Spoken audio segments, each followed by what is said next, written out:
السلام عليكم ورحمة الله وبركاته. maanta kulli waan islaam asxaabta meelkasta joogtaan asxaabta ku xiran walaalkeena walaalkooda Daadir Meeto official janan yaa maanta ana ka soo hadlay jananka Daadirna weel fadhiya maanta Daadir baan rabaa inaan wareysto dhibaatooyinka jaceelka ka soo mareen inaan wareystaan rabaa Daadir saaxiib soo dhaw ayuub yaray aad u maadsantahay asxaabta taqaana aad baa u salaamay asxaab janankeena ku xiran sidoo kale aad baa u salaamay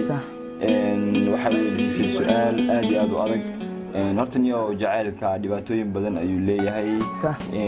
jaceelka waxa laga soo maraa marxalada aad iyo aad u badan adiga tii ku adkeed u marxalada ku adkeed iga sheeg wallahi jaceelka aniga igu adkaa waxa waaye jaceelka maanta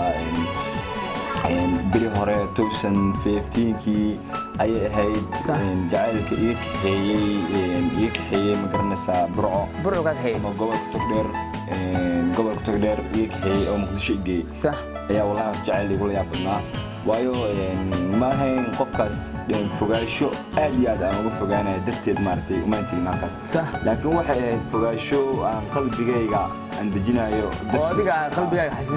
xasilinayo darteed ayaan u baxay markaa horta jaceylkaasaan yahow igu xumaa intuu halkan iga dhaweysiiyey xamar buu gaariyey 1500 iyo ka badan oo kilomitir 1900 kilomitir iga talaabiyey burco ilaa iyo muqdisho marka wallaahi jaceylka ma sahlano in sidii baad markaa waqtiga halkan aad ka 2015 bay 2015 sano ka soo wareegay marka 5 sano kadib marka waxa isku dayay marka meesha tagay oo waxa jira la qof waxa nafta jaceyl haayo jaceyl ku dhacay marka dabcan nafteedu wuxuu u baahan tahay qalbigayga wuxuu u baahan yahay inaad dejiyo nasiisida qalbigayga waxyaabihii hore aan ilaahay kuma ilaahay waxyaabihii hore inaan maartay ama qof kale aan jeclaado ama laakiin qalbigayga waxaan ku ilaabayaa qofka inaan aaminsanaado qofka fiican inaan heli karto marka qalbigayga markii hore wuu diiday inaan macnaha qoftan ka gooyi inaan ka dhaadhiciyo qalbigaygan inaan ka dhaadhiciyo qofka fiican inuu jiro inaan ka dhaadhiciyo weydii kadib markii dambe wadankii aan joogay oo macnaha u tagay qalbigaygana ku dejiyo waan joogi waayey qalbigaygana wuu isiin waayey inaan wadanka aan joogo waayo waxaa lay sawirayaa waqti walba qofkii aan jeclaa qofkii aan jeclaa markaa nafteedu waxaa ku cadaabay sidee qofka aad jeceshahay aad u helaysaa maartay nafteeda ku canaantay kadib waxaa sameeyey inaan soo baxo cid uma sheegin reerkii guriga uma sheegin awow uma sheegin walaa faamiligaygaana qof ka mid u sheegin dib baa u soo noqotay kadibna waxaan ku imaaday gobolka togdheer baxsad baan ku imaaday inaan wadankii aan kasoo tago waayo qof wax jecel baan qofkii waxaa qalbigayga halkii baa ku muuqatay qofka jecelna ku muuqdo warkale ku mari maayo qalbigayga markaa wuxuu isiiyey qofkii inaanan ka fogaan karin xanaantay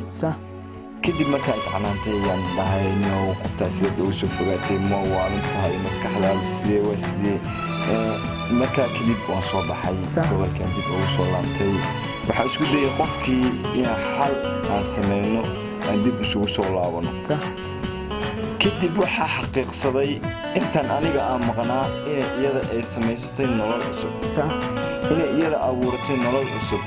inay iyada qof cusub ay samaysatay jacayl cusub samaysatay ku cadaatay meesha ayaa ii cadaatay weliba anigu indhahayga aan ku arkay markii hore hadal iyo erey iyo waxba maqli jiray qof wax jecel baan ahaa ma tixraaci jirin markaa waxaa la ii sheegay laakiin waxaan xaqiiqsaday aan cadaystay inay waxaan dadkan ii sheegayaan inay wax dhaba ay Soomaalida been ma sheegan run bay sheegan marka waxaa yidhi qof wax ku siiyo way yartahay laakiin qof wax kuu sheego badan sax waa helaysaa maamaada hadday iga qaldantahay inay commentiga nagu soo qori doonaan marka kadib markaa xaqiiqsaday markaa kadib ayaan ogaaday inaan qofka aan iska ilaawo aan xaqiiqsaday anigana qalbigayga ka saaro anigoo gobolkayga joogo meesheeda aan ka dhaqaaqo kadib waxaan tukaday salaada sunnaa tukaday waxaan qalbigayga mar walba waxaan ka dhaadhacsiiyaa inaan qofka ilaawo qalbigayga mar walba waxaan u sheegaa inaan qofka ilaawo maankaygan ka saaro xiskaygan ka saaro ma garatay marka alxamdulilah qofkii ilaahay baa ii qadiray inaan ilaawo kadibna inaan qof kale ama qalbi horta mar hadduu dhaawacmo way adag tahay soo noqo kadib marka qalbigayga waxaa isku dayay inaan soo kabo alxamdulilah qalbigayga maanta waan kabay happy baan ahay kadib jacaylka la sameeyey qalbigayga dadan ku ilaawa sameeyey kalsooni hadda markii hore kalsooni uma jirin inaan qof kale aan jeclaanayo hadda laakiin kalsooni waa ku gashay laakiin dadka qaar waxay dhahaan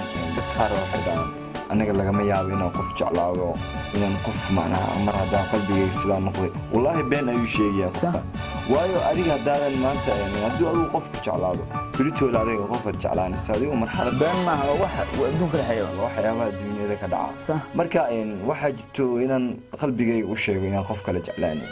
laakiin kadib waxaan arkay inaan qof kale aan jacaylkii jacayl la midoo kale kaba diranba ku dhaco inay ugu dhaco sax aan dareemo marka wallaahi saaxiib jacaylka aad iyo aad ayuu dhibaatadiisa aad iyo aad ay dhibaatadiisa u maaragtay u badan tahay dadka dhahaya macnaha jacayl wax jira ma ahan sax taa aniga kama aaminsan jacayl waa wax jiro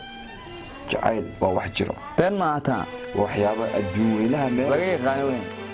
ama dal Soomaali ahaado ama dal Mareykan wadan kasta waa laga yaqaan wadan walba jacayl ba wuxuu ku dhisan jacayl buu ku dhisan wadanka jacayl ku dhisan ba dabaqa arkiisa jacayl ku dhisan yahay guriga arkiisa jacayl kulli all laba qof ee maanta sida kalsoonida iyo maanta quruxda badan sawirka u wada galayso jacayl ay wada galaya labada qof ee maanta si wanaagsan u wada kulmaya jacayl ay ku wada kulmaya labada qof ee maanta telefoonka markay iskala hadlayaan ee maartay erayga macaan iyo hadallada macaan iyo hadallada xasiloodinta hadalka jilicsan maartay isdhahayo jacayl ayay maartay hadallada isku dhahayaan laakiin laba qof oo weligood aan isjeclaanin ama qalbiga isku haynin ay maanta isbarta jacayl meesha ma dhex yaalo sax marka hadalkayga halkaas ayuu maray saaxiib qaali aad u maasan tahay su'aashay marka adag ku soo wareejiyay dabcan ana soo wareejiyay maxaa jeceshaa marka dabcan aan kaaga hadlaa saaxiib adiga walahi kulli waraysiga adiga ayaa lahaa sax maanta waraysiga anad igu waraysanaysa sax marka waraysiga marka ay waraysanaysa dabcan igumaad oran de waraysi noocaas ka waraysanaya laakiin si kids aan bad aan kugu dhigay sax marka kids aan waan kaaga baxay maadsan tahay asxaabta kulli daadir waa ka soo gabagabeeyay arintii waa aragtaan meel kasta naga daawanaysan share like comment wax kasta xaqiina waaye wa alaykum salaam wa rahmatullahi wa barakatuh.